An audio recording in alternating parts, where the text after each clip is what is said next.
ازيكم حبايب قلبي، وحشتوني. كل يوم بعمل لهم حاجه كده حلوه، حاجه تدفيهم، حاجه مسكره، اي حاجه.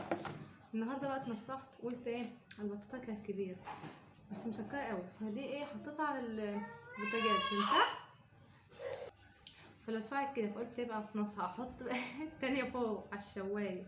بصوا اتحرقت. تعالوا بقى نشوف بس ايه مسكره، بس سكر كتير قوي في البوتاجاز. بس بصوا بقى من جوه جميله جدا. السكينه بقى شليت تبقى تاخدها ولا شيلها. بصوا احلى حاجه بقى ان هي سخنه.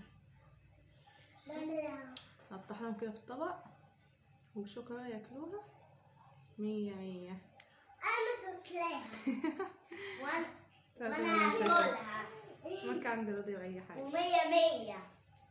بصوا والنبي مانجا مانجا يا حبايبتي،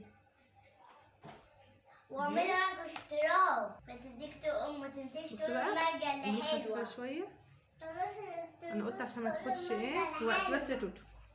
وقطعت كده. بصوا بقى تعالى قطعتها كده عشان تنشوي بسرعه، عشان بتاخد وقت كبير قوي في البوتاجاز او الميكرويف.